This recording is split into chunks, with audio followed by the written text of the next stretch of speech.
This is chapter 7 of NCERT. This is a very difficult chapter. इस chapter में आपको बस वोकैबुलरी पता होनी चाहिए, कौन कौन से वर्ड्स हैं, वो वर्ड्स का मीनिंग क्या है, वो दिखते कैसे हैं, बस इतना पता होगा तो काम हो जाएगा। There are 5 types of landforms in this chapter. First is running water, तो हम सारे क्वेश्चंस पहले रनिंग वाटर के करेंगे। देन सेकंड इज ग्लेशियर, तो ग्लेशियर के सारे क्वेश्चन एक साथ करेंगे, CDS, CAPF, CSC and NDA. तो मैंने लैंडफॉर्म वाइज क्वेश्चन को सेग्रीगेट किया हुआ है। Then karst topography, then waves and then deserts. तो इस तरीके से हम चलेंगे। चलिए अब क्वेश्चन पे आते हैं। रनिंग वाटर के सारे क्वेश्चन देखते हैं इन चारों एग्जाम से and then will move forward. 2012 CSC का क्वेश्चन है, क्या पूछा गया? When you travel in Himalaya you will see deep gorges. ठीक है, देखो गॉर्जेस क्या होता है? It is a type of a valley. बताता हूँ क्या होता है। तो वैली का पूरा ये टॉपिक ही है, 3 तरीके की वैली है। यू शेप रिवर कोर्स, तो दिस इज मियांडरिंग, समझाना है इसमें, मियांडर का टॉपिक है ये।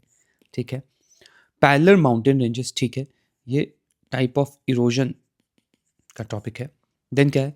स्टीप ग्रेडियंट कॉजिंग लैंडस्लाइड्स, तो लैंडस्लाइड हमने पिछले चैप्टर में देखा है। This is landslide. तो देखो हिमालयाज में आपको लैंडस्लाइड मिलेगा, मिलेगा जी। पैरेलल माउंटेन मिलेगा, मिलेगा जी। अब पैरेलल माउंटेन क्यों ही मिलता है, सवाल ये है। तो बहुत ही सिंपल कहानी है। ये अपना माउंटेन है, बहुत बड़ा सा माउंटेन है।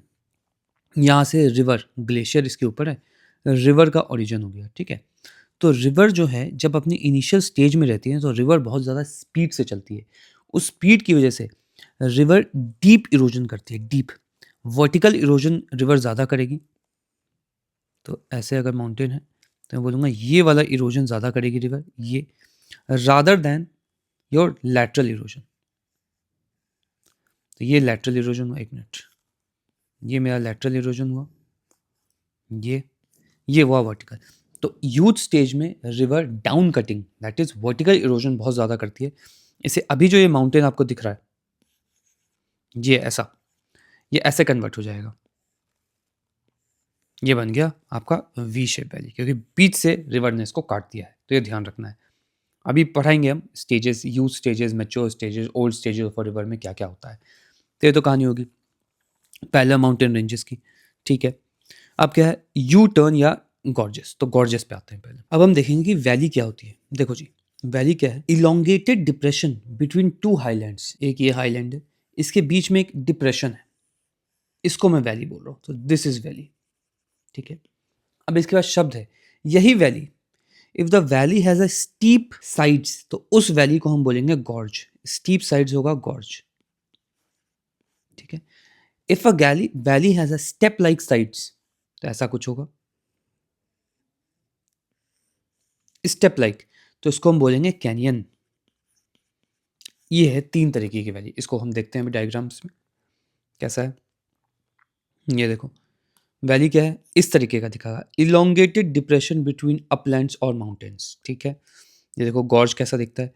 और gorge is a deep valley, valley होता है गॉर्ज जिसका स्टीप साइड्स होते हैं, देखो ऐसा। तो इसका बॉटम एंड अप दोनों सिमिलर लेंथ के हैं, स्टीप है बिल्कुल। ठीक है, फिर क्या है? Canyon. Canyon, canyon step like है, एक नीचे आराम आराम से धीरे धीरे इसकी डेप्थ बढ़ती है, तो ये कैनियन है। ये देखो कैनियन, इसका देखो अपर पोर्शन कितना ज़्यादा वाइड है, लोअर पोर्शन देखो कितना नैरो है, तो धीरे धीरे धीरे धीरे डीप होने लग जाता है। तो ये कैनियन है। अब ध्यान रखना, जो भी डायग्राम्स एनसीईआरटी में दिए हुए हैं वो डायग्राम्स बहुत इंपॉर्टेंट है।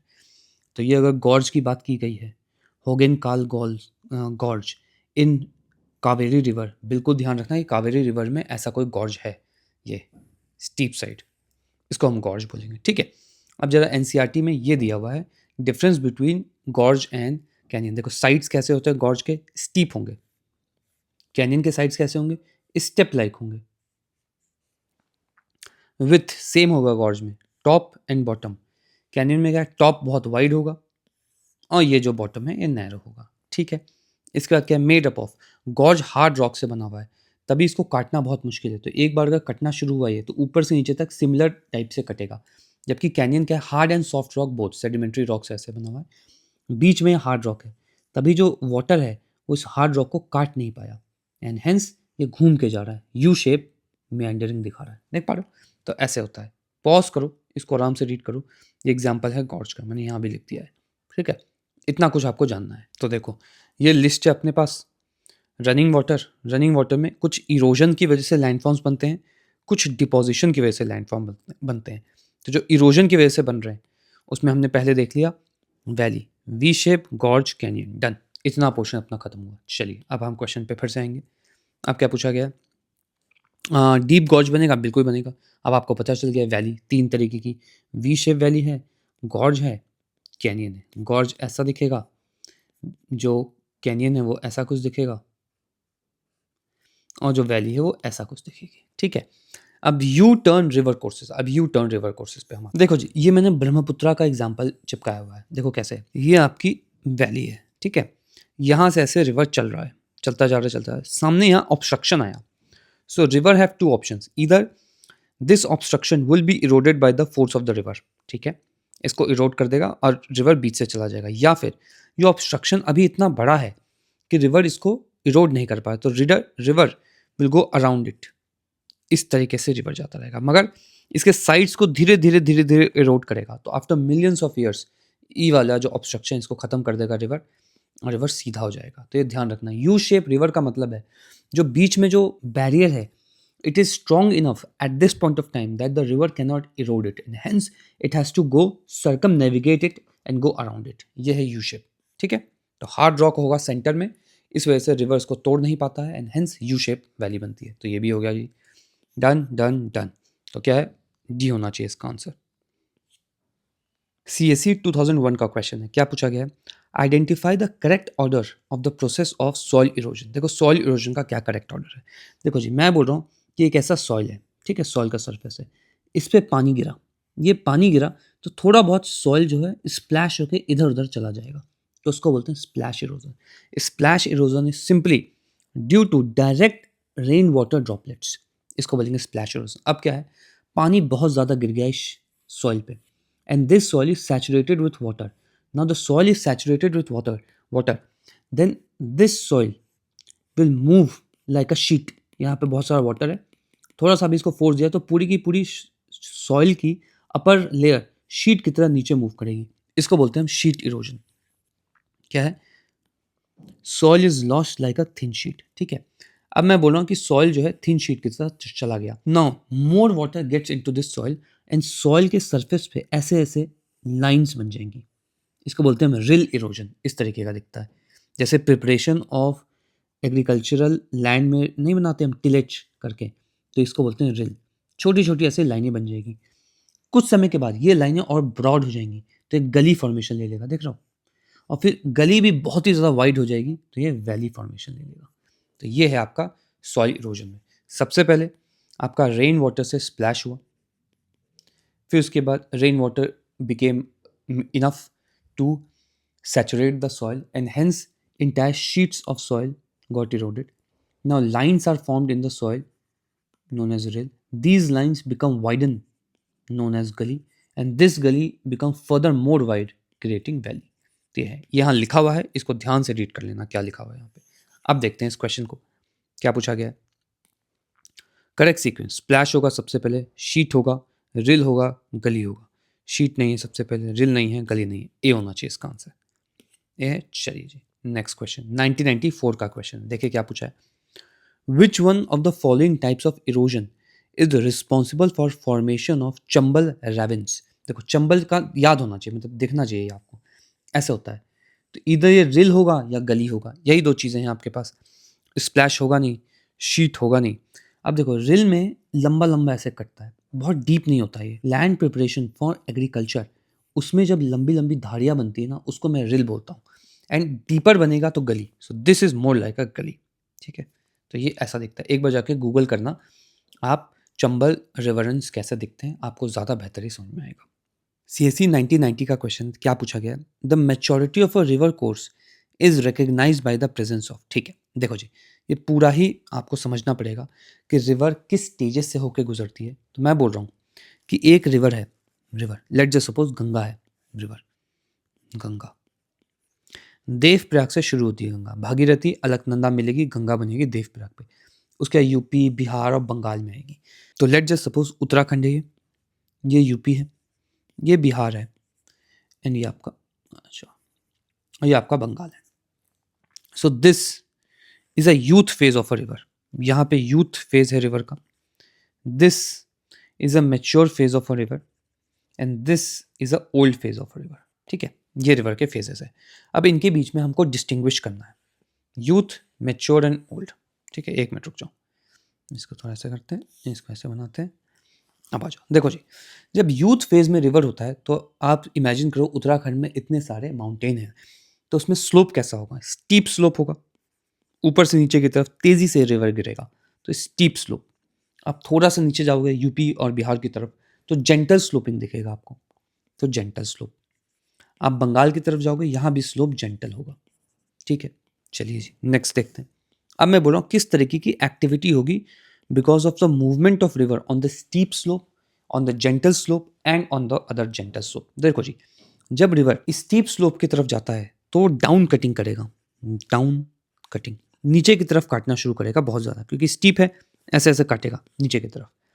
अब अगर जेंटल है स्लोप तो रिवर जो है बहुत नीचे की तरफ तो नहीं काटेगा, मगर रिवर साइड साइड में काटेगा। क्यों ऐसा हो रहा है? क्योंकि देखो, अगर स्टीप स्लोप में तो river will have a lot of speed. If this river has a lot of speed then whatever barrier river faces, it will cut it down. But in the gentle slope, river speed will be reduced, and hence, if there is a barrier, river will try to circumnavigate this barrier. तो इसलिए यहाँ पे side में river चल जाएगा। मैं बोल रहा हूँ कि ऐसा एक बैंक है, ठीक है, ये बैंक है, ये नदी है, ऐसे चल रही है, यहाँ पे एक बैरियर आ गया, नदी क्या करेगी? ऐसे घूम जाएगी, बैंक में जाके टकराएगी तो बैंक को इरोड कर देगी, अब फिर सीधा आ जाएगी। सेम कहानी, बैंक में टकराएगी, बैंक इरोड। तो इसलिए जब हम मैच्योर फेज में जाते हैं तो रिवर जो है वो लैटरल इरोजन करता है, लैटरल इरोजन। और यहाँ पे क्या करता है? यहाँ पे down cutting erosion, down cutting. ठीक है, ठीक है। अब ओल्ड फेज में रिवर में इतनी स्पीड नहीं होती है कि वो काट पाए चीज़ों को। तो जो भी इनिशियल स्टेजेस से आ रहे हैं, that is mature and youth state से जो भी सेडिमेंटेशन का कलेक्शन हुआ है रिवर में, इसको डिपॉजिट करना शुरू करता है रिवर, डिपॉजिट। और यहीं पे हमको डेल्टा फॉर्मेशंस देखने को मिलते हैं, डेल्टा फॉर्मेशंस। ठीक है, that is accumulation of, delta का मतलब ही क्या होता है ये India, accumulation of sediments at the mouth of the river is known as delta. तो सारे सेडिमेंट्स यहाँ एक्यूमुलेट हो जाते हैं। हम इसको काफ़ी डिटेल में देखेंगे जब इसका क्वेश्चन आएंगे डेल्टा के। तो ये तो हो गया स्लोप, ये हो गया एक्टिविटीज। इसको पहले आप देखो ढंग से, देखो जी, youth phase of a river, steep slope and down cutting of the river, steep sloping and down cutting, नीचे नीचे करेगा। Mature phase, gentle slope and lateral erosion, gentle slope है, यहाँ यहाँ इरोजन करेगा। Old stage again gentle slope है मगर deposition feature, देखो यहाँ पे डिपॉजिट डिपॉजिट डिपॉजिट डिपॉजिट ऐसे डिपॉजिट किया है, दैट इज डेल्टा फॉर्मेशन। ये तो बेसिक है, आपको बिल्कुल पता होना चाहिए कि स्लोपिंग किस तरीके की है, एक्टिविटी किस तरीके की है। ये दो बातें आपको बिल्कुल पता होनी चाहिए। अब हम इन्हीं के बेसिस पे अदर चीज़ों को देखना शुरू करते हैं। तो स्लोप इस तरीके का है, एक्टिविटी इस तरीके की है, तो लैंडफॉर्म कौन से फेज में कैसे बनेंगे ये इंपॉर्टेंट हो जाता है। तो देखो जी, पहला लैंडफॉर्म देखेंगे वैली। तो हमने अभी पिछले क्वेश्चन में देखा कि valley is simply elongated depression between two Uplands, hills और माउंटेन्स। तो जब रिवर डाउन कटिंग करेगा ना, बहुत ही ज़्यादा नैरो वैलीज बनेंगी। तो आप यहाँ पे मैं बोलूँगा कि आपके बनेगी narrow valleys slash shallow valleys, ये ध्यान रखना। ठीक है, जब लैटरल इरोजन करेगा तो वाइड वैलीज आपकी बनेंगी। तो आपकी बनेगी यहाँ पे वाइड वैलीज। ठीक है, अब जब आपका जेंटल स्लोपिंग डिपोजिशन होगा तो यहाँ पे सिंपली प्लेन्स बनेंगे, कोई वैली नहीं, तो प्लेन्स। तो जैसे जैसे हम यूपी बिहार में जाते रहते हैं, जैसे नीचे जाएंगे प्लेन्स का फॉर्मेशन आपको देखने को मिलता जाएगा। और बंगाल और बिहार में तो बहुत ज़्यादा प्लेन्स ही हैं। ठीक बात है। अब एक और लैंडफॉर्म यहाँ पे जब रिवर उतरेगा ना तो रिवर बनाएगा waterfalls slash rapids. Rapids are simply water moving over rocky terrain is known as rapid. तो वाटरफॉल, क्लिफ से नीचे गिर गया वाटरफॉल, और रॉकी एरिया में रिवर मूव कर रहा है या पानी मूव कर रहा है, इसको बोलते हैं रैपिड्स। तो वाटरफॉल और रैपिड्स बनाएगा।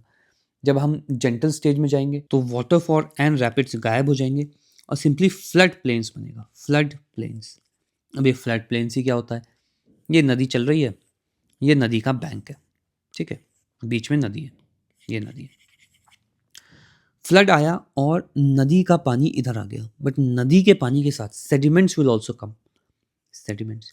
सो फ्लड आया, sedimentation comes over the bank and water comes over the bank, ये हो गया।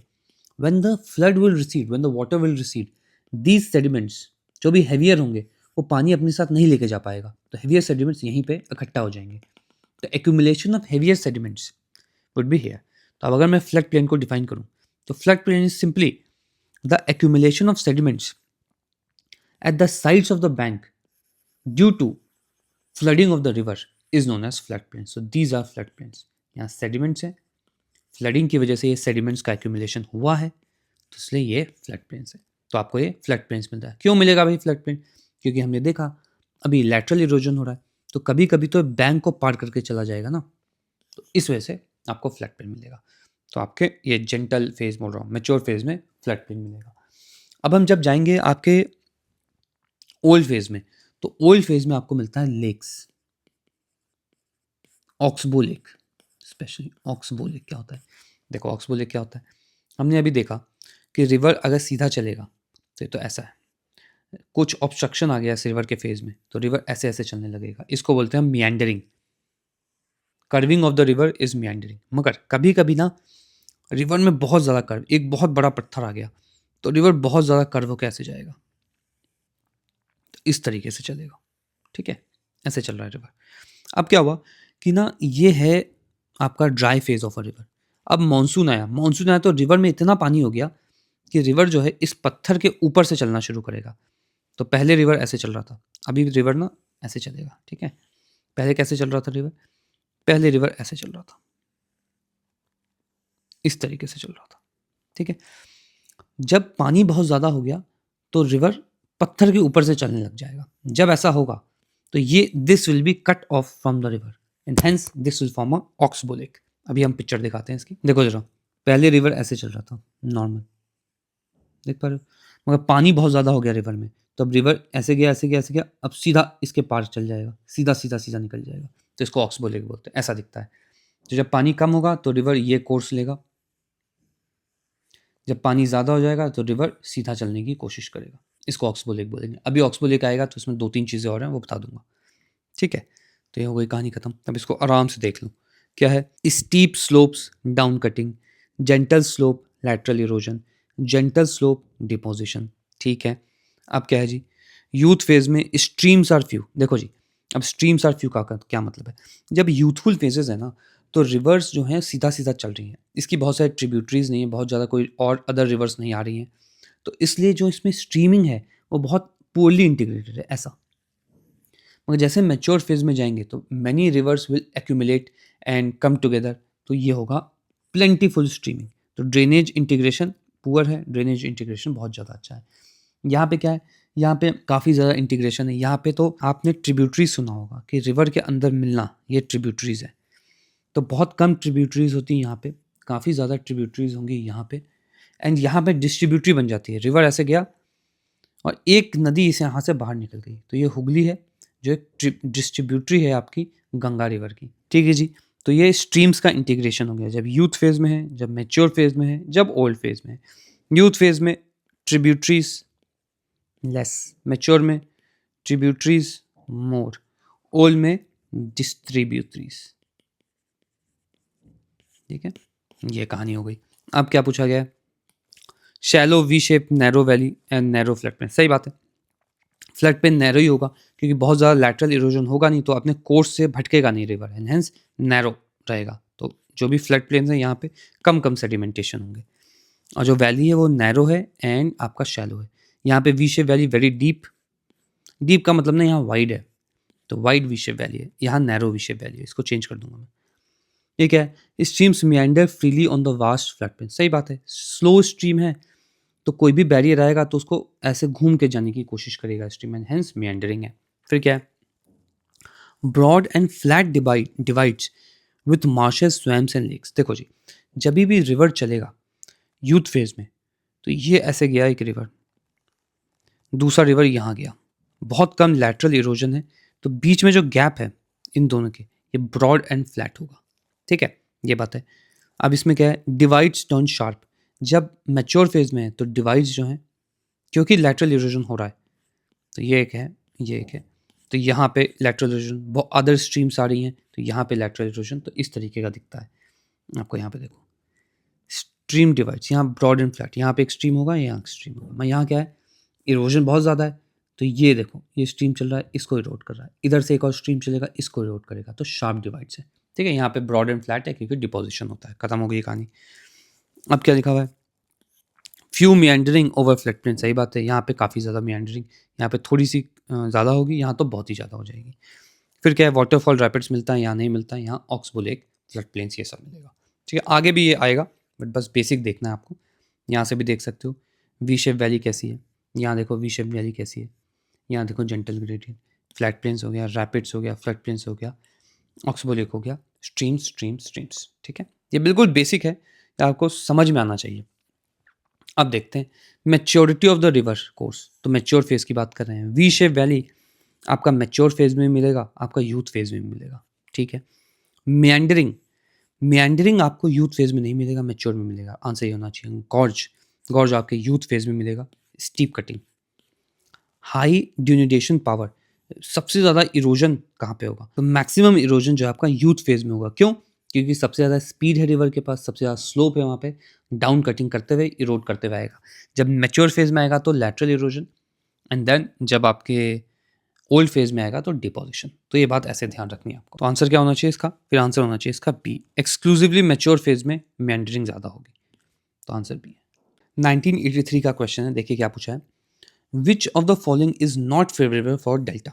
आपको डेल्टा का सिंपल मतलब पता होना चाहिए। At the mouth of the river sediments are accumulated, इसको बोलते हैं डेल्टा। ठीक है, इसमें एक और बात, जो भी हैवी सेडिमेंट्स होंगे, कोर्स सेडिमेंट्स बोलते हैं, they will be accumulated far away from the mouth. ठीक है, जो भी फाइनर सेडिमेंट्स होंगे वो यहाँ पे होंगे। क्यों हो रहा है ऐसा, देखो जी, जैसे रिवर जाता रहता है, जाता रहता है, जाता रहता है, इसकी स्पीड यहाँ पे स्पीड लेस होती रहती है। यहाँ पे स्पीड लेस है, यहाँ पे स्पीड और लेस है, तो नीचे नीचे स्पीड कम होती है। जो भी भारी सेडिमेंट्स होंगे वो कम स्पीड की वजह से यहीं पे रुक जाएंगे, because river will not be able to push these heavier sediments down, and hence coarser material in the delta are found upwards, coarser material, and finer material are found downwards। तो ये बात ध्यान रखना है डेल्टा के बारे में। ठीक है, क्योंकि speed of the river heavier material को नीचे नहीं पुश कर पाता, इसलिए वो ऊपर ऊपर दिखते हैं, एंड फाइनर मटेरियल को नीचे पुश कर देता तो यहाँ दिखते हैं। ये हो गई अपनी कहानी। अब क्या है कहानी, नॉट फेवरेबल पूछा है, फेवरेबल देखो, तो डेल्टा इज काम विंड्स, काम विंड्स रहेंगी तो जो सेडिमेंट्स है इसको उड़ा के नहीं लेके जा पाएगी विंड्स, एंड हेंस काम winds. currents and tides, currents and tide will come, so these sediments will be taken away by this currents and tide। तो ये तो नहीं होना चाहिए। शेल्टर कोस्ट, कोस्ट के ऊपर अगर शेल्टर हो, पेड़ हो, मैंग्रोव्स हो, तो रोक सकता है सेडिमेंट्स का लॉस, तो ये भी सही है। No lakes and rivers in the, no large lakes in the river course, अगर ऊपर पे ही लेक्स है तो जो भी सेडिमेंट्स रिवर लेके आ रहा है ये सेडिमेंट्स लेक में डिपॉजिट हो जाएगा और डेल्टा फॉर्मेशन उतना प्रोमिनेंट नहीं होगा, तो ये भी सही बात है। तो आंसर होना चाहिए इसका बी। ठीक है, अब मैं एक बात बताना चाहूँगा, जो आपका वेस्टर्न इंडिया है और जो ईस्टर्न इंडिया है, यहाँ पे डेल्टा फॉर्मेशन काफ़ी ज़्यादा है, यहाँ पे डेल्टा फॉर्मेशन नहीं है। अब इसके क्या रीजंस है, फर्स्टली रॉक्स जो हैं इस तरफ के हार्ड रॉक्स हैं, हार्ड रॉक्स हैं तो there is less accumulation of sediments in the river and hence less delta formation. यहाँ जो रॉक्स हैं वो सॉफ्ट रॉक्स हैं, easy to erode and hence delta formation. तो ये बात ध्यान रखना, यहाँ पे लिख दिया rivers move through hard rocks hence accumulates less sediments, therefore no delta formation in western coast, no delta, hard rock no delta। और फिर यहाँ पे आपके ईस्टर्न कोस्ट में ऐसा नहीं है तो इसलिए डेल्टा फॉर्म है। तो ये बात एक डेल्टा से याद रखना। अब है CDS 2024 का क्वेश्चन, काफ़ी अच्छा क्वेश्चन पूछा है। Which of the following statements regarding river meandering is or are correct. It is a U shape bend in the river, सही बात है, रिवर मियंडरिंग ऐसे होगी, यू शेप बेंड है, अभी हमने फर्स्ट क्वेश्चन में देखा था, क्योंकि बीच में यहाँ पे हार्ड रॉक है which is difficult for the river to erode and hence the river is going around it making a U shape bend. An extremely tight meander is a goose neck, अब बताता हूँ ये, it is likely to become a cut off or oxbow lake after a flood. देखो after flood, तो आ जाओ देखो कैसे कहानी है। ऑक्सबो लेक अभी हमने देखा था, क्या है कि रिवर ऐसे मूव कर रहा है, इस तरीके से मूव हो रहा है रिवर। ठीक है, ये आपका रिवर का कोर्स है, ठीक है। अब मैं बोल रहा हूँ कि रिवर का कोर्स ऐसा क्यों है, क्योंकि यहाँ पे कुछ ऑब्स्ट्रक्शन है and river is unable to go through it. अब रिवर में मैंने डाल दिया ज़्यादा पानी, तो ये ऑब्स्ट्रक्शन तो यहीं पे है, तो रिवर अब इसी के ऑब्स्ट्रक्शन के ऊपर से चला जाएगा ऐसे, और ये जो है ये एक्स्ट्रा कट के बाहर आ जाएगा। So this is oxbow lake. तो ऑक्सबो लेक में तो ये हो रहा है।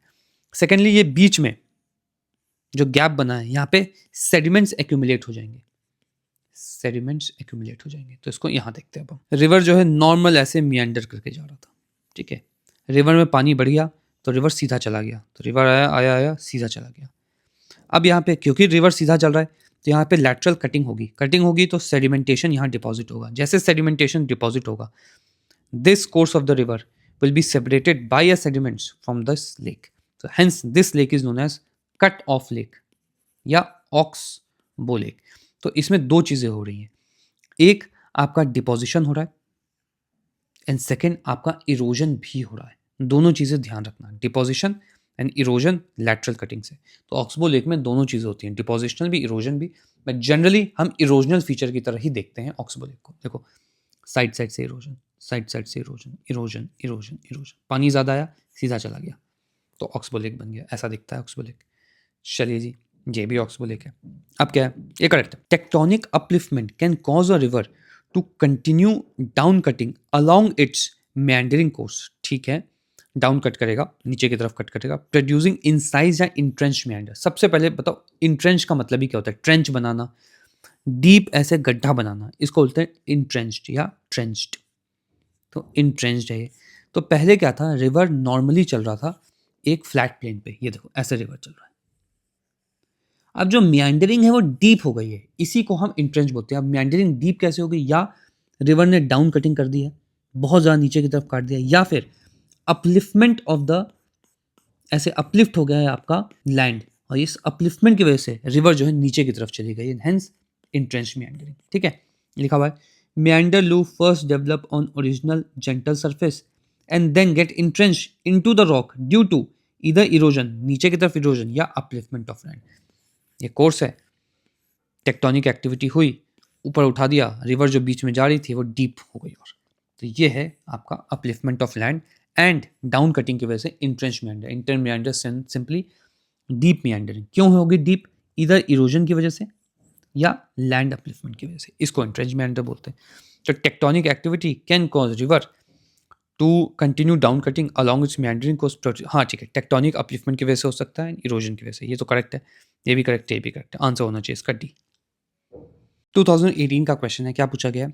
Incised meanders are formed in the mature stages of a river. देखो जी, मियांडरिंग जो है मैच्योर स्टेजेस में ही होगी।